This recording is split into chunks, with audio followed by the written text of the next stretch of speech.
Hey, what's going on? Take two on the Bad Way Live uh, podcast for May 10th, 2026. Due to the busyness that this day, due to the busy turn that this day has taken, I'm gonna let my assistant Bishop Audio Babble do this episode and uh, of the Bad Boy Live podcast vlog. Give me a minute to set him up and let him take over.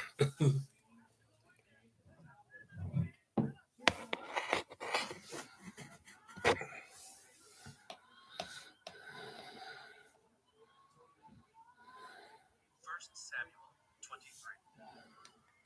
Now they told David, "Behold, the Philistines are fighting against Keilah and are robbing the threshing floors." Therefore David inquired of the Lord, "Shall I go and attack these Philistines?" And the Lord said to David, "Go and attack the Philistines and save Keilah." But David's men said to him, "Behold, we are afraid here in Judah. How much more then if we go to Keilah against the armies of the Philistines?" Then David inquired of the Lord again, and the Lord answered him, "Arise, go down to Keilah, for I will give the Philistines into your hand." And David and his men went to Keilah and fought with the Philistines and brought away their livestock and struck them with a great blow. So David saved the inhabitants of Keilah. When Abiathar, the son of Ahimelech, had fled to David to Keilah, he had come down with an ephod in his hand. Now it was told Saul that David had come to Keilah, and Saul said, "God has given him into my hand, for he has shut himself in by entering a town that has gates and bars." And Saul summoned all the people to war to go down to Keilah to besiege David and his men. David knew that Saul was plotting harm against him, and he said to Abiathar the priest, "Bring the ephod here." Then said David, "O Lord, the God of Israel, your servant has surely heard that Saul seeks to come to Keilah to destroy the city on my account. Will the men of Keilah surrender me into his hand? Will Saul come down, as your servant has heard? O Lord, the God of Israel, please tell your servant." And the Lord said, "He will come down." Then David said, "Will the men of Keilah surrender me and my men into the hand of Saul?" And the Lord said, "They will surrender you." Then David and his men, who were about 600, arose and departed from Keilah, and they went wherever they could go. When Saul was told that David had escaped from Keilah, he gave up the expedition. And David remained in the strongholds in the wilderness, in the hill country of the wilderness of Ziph. And Saul sought him every day, but God did not give him into his hand. David saw that Saul had come out to seek his life. David was in the wilderness of Ziph at Horesh, and Jonathan, Saul's son, rose and went to David at Horesh, and strengthened his hand in God. And he said to him, "Do not fear, for the hand of Saul my father shall not find you. You shall be king over Israel, and I shall be next to you. Saul my father also knows this." And the two of them made a covenant before the Lord. David remained at Horesh, and Jonathan went home. Then the Ziphites went up to Saul at Gibeah, saying, "Is not David hiding among us in the strongholds at Horesh, on the hill of Keilah, which is south of Jeshimon? Now come down, O king, according to all your heart's desire to come down. And our part shall be to surrender him into the king's hand." And Saul said, "May you be blessed by the Lord, for you have had compassion on me. Go, make yet more sure. Know and see the place where his foot is, and who has seen him there, for it is told me that he is very cunning. See therefore and take note of all the lurking places where he hides, and come back to me with sure information. Then I will go with you. And if he is in the land, I will search him out among all the thousands of Judah." And they arose and went to Ziph, ahead of Saul. Now David and his men were in the wilderness of Maon, in the Arabah to the south of Jeshimon. And Saul and his men went to seek him, and David was told. So he went down to the rock and lived in the wilderness of Maon. And when Saul heard that, he pursued after David in the wilderness of Maon. Saul went on one side of the mountain, and David and his men on the other side of the mountain. And David was hurrying to get away from Saul. As Saul and his men were closing in on David and his men to capture them, a messenger came to Saul, saying, Hurry and come, for the Philistines have made a raid against the land. So Saul returned from pursuing after David and went against the Philistines. Therefore, that place was called the Rock of Escape. And David went up from there and lived in the strongholds of En-gedi.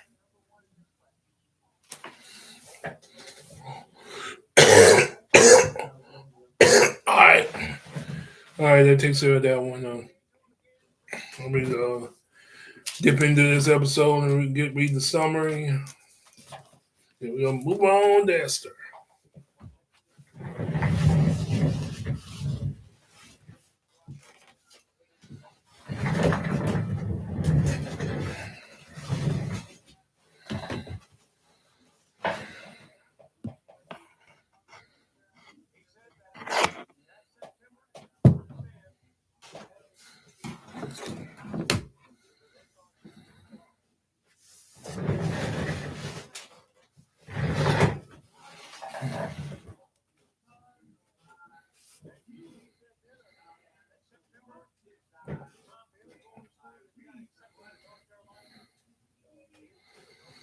Okay.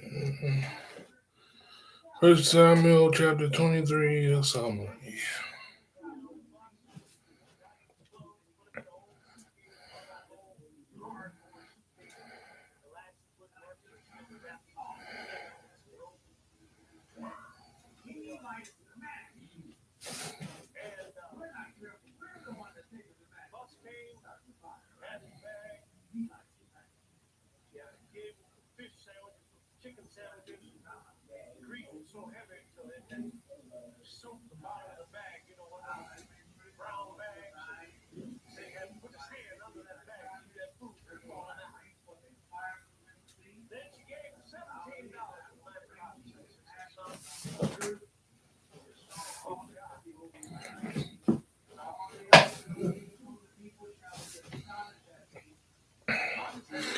Just a minute. Just a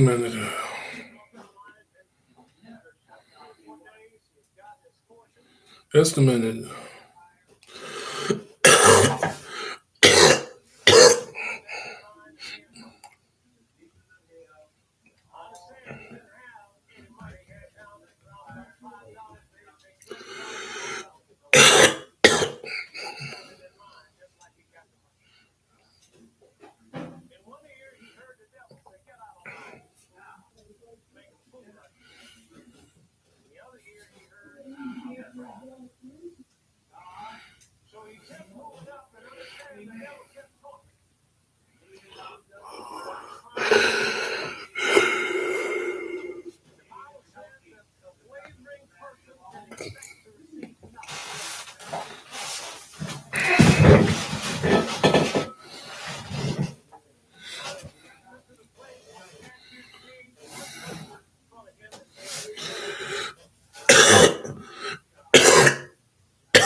All right, oh,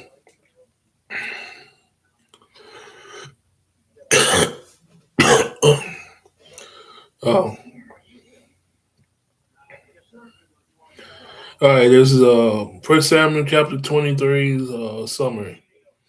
First Samuel chapter 23 chapter follows David as he continues to flee from King Saul while protecting Israel and seeking God's guidance.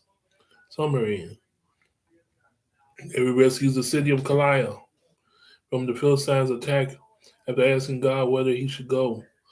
Even though his men are afraid, they will obey to defeat the Philistines' favorite inhabitants.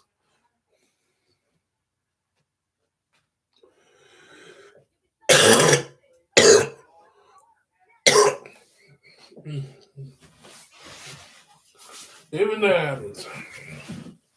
All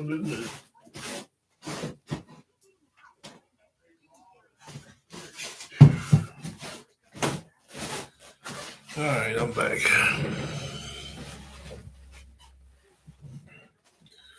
Uh,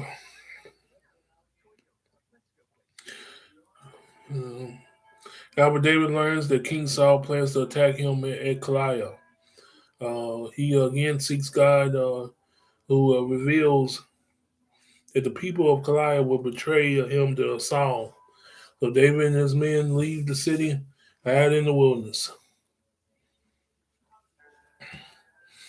Saul relentlessly pursues David, but Jonathan, Saul's son and David's loyal friend, finds him and encourages him to reaffirming that David will become king and Jonathan will stand by.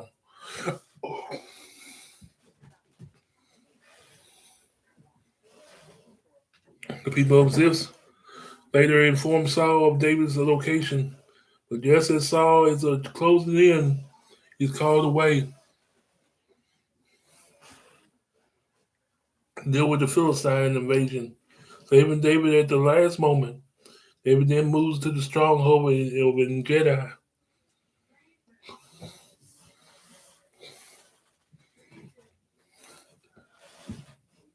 Key themes: um, seeking God's guidance in decisions, um, God's protection despite danger, loyalty and friendship, Jonathan and David, betrayal and political detention. All right, and we're doing that chapter of 1 Samuel chapter 23. Keep in mind the summary, and you'll be on your way. Okay, let's move on to Esther and back to my assistant, associate pastor, uh, Bishop Audio Babel. Back to him. We gotta set him up again.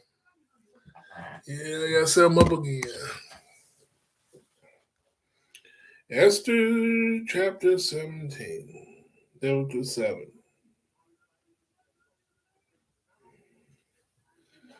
Okay.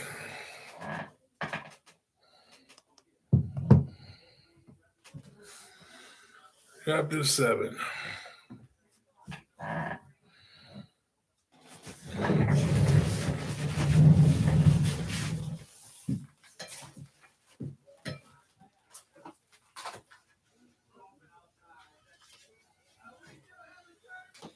Okay, Esther chapter 7.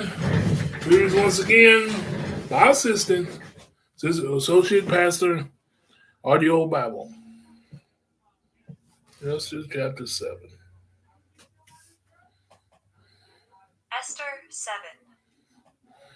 So the king and Haman went in to feast with Queen Esther. And on the second day, as they were drinking wine after the feast, the king again said to Esther, "What is your wish, Queen Esther? It shall be granted you. And what is your request? Even to the half of my kingdom, it shall be fulfilled." Then Queen Esther answered, "If I have found favor in your sight, O king, and if it please the king, let my life be granted me. For my wish and my people for my request. For we have been sold, I and my people, to be destroyed, to be killed, and to be annihilated. If we had been sold merely as slaves, men and women, I would have been silent, for our affliction is not to be compared with the loss to the king." Then King Ahasuerus said to Queen Esther, Who is he and where is he who has dared to do this? and Esther said, "A foe and enemy, this wicked Haman." Then Haman was terrified before the king and the queen. And the king arose in his wrath from the wine drinking and went into the palace garden. But Haman stayed to beg for his life from Queen Esther, for he saw that harm was determined against him by the king. And the king returned from the palace garden to the place where they were drinking wine, as Haman was falling on the couch where Esther was. And the king said, Will he even assault the queen in my presence? In my own house? As the word left the mouth of the king, it covered Haman's face. Then Harbona, one of the eunuchs in attendance on the king, said, Moreover, the gallows that Haman has prepared for Mordecai, whose word saved the king, is standing at Haman's house 50 cubits high. And the king said, Hang him on that. So they hanged Haman on the gallows that he had prepared for Mordecai. Then the wrath of the king abated.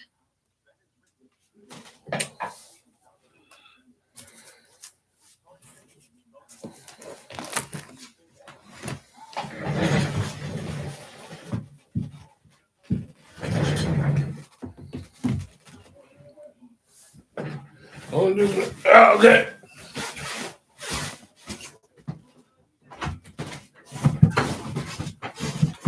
Huh?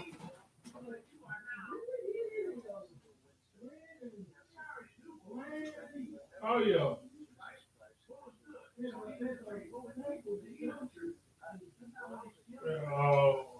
I don't think, not that I know of,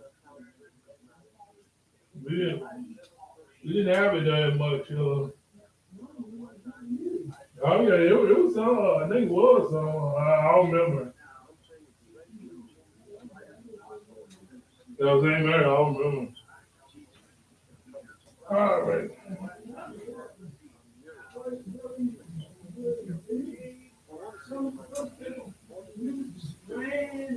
Uh-huh. Oh, yeah, went there, yeah. Yeah, Pastor, yeah, Greg Bethel. I remember I was watching feet.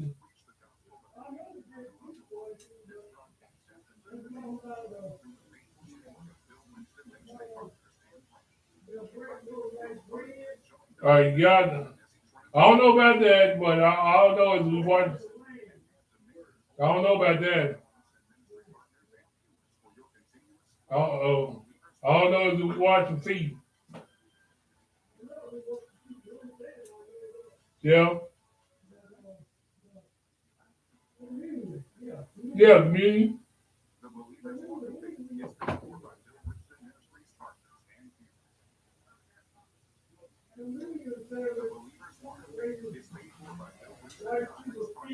Uh-huh.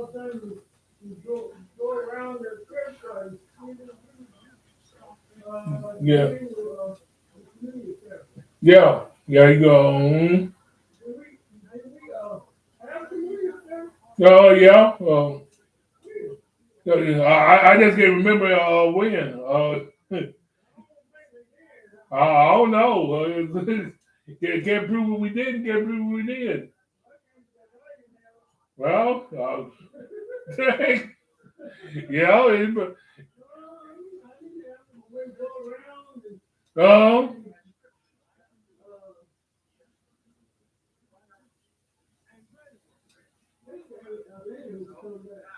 yeah.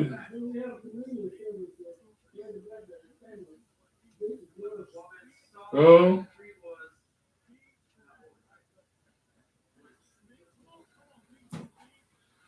right.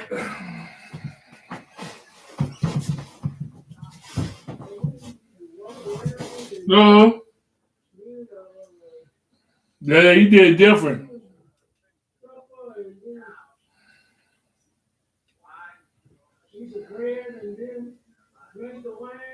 Yeah.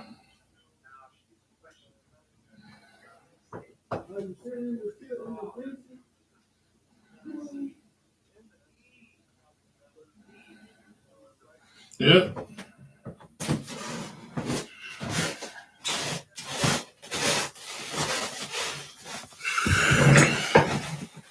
All right. Let's wrap this up. Um,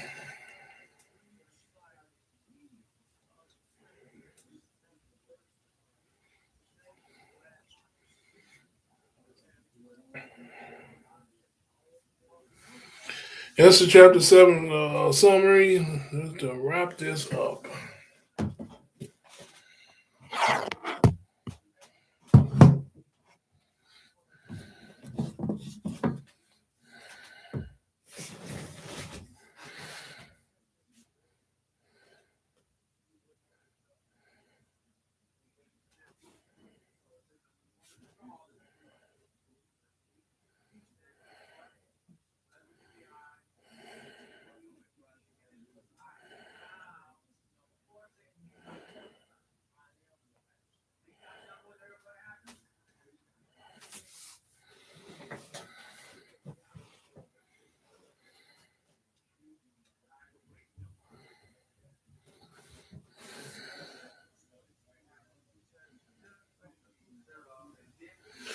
Okay, in the book of Esther, chapter 7, Queen Esther finally reveals Haman's evil plot to destroy the Jewish people. Solomon, king of Ahasuerus, and Haman attend Esther's second banquet. The king again asks Esther to what she wants, promising to grant her request. Esther courageously reveals that she and her people are marked for destruction. Yep, destruction, and plead for their lives. The king is shocked to ask who would dare do such a thing. Esther points directly to Haman as the adversary and enemy. King becomes furious and leaves the banquet area. Meanwhile, Haman begs Esther for mercy. When the king returns, he sees Haman falling on Esther's couch. He mistakenly thinks Haman is assaulting the queen. This enrages the king even more. One of the king's servants then mentions that Haman had built gallows intended for Mordecai, the very man who had once saved the king's life. The king orders Haman to be hanged on the same gallows.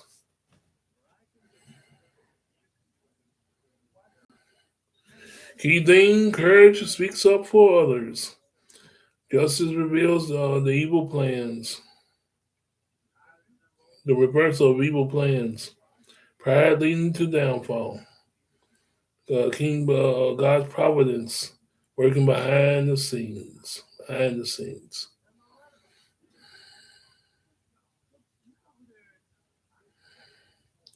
This was a dramatic turning point of the story of Esther, where Haman's power collapses and the Jews' deliverance begins.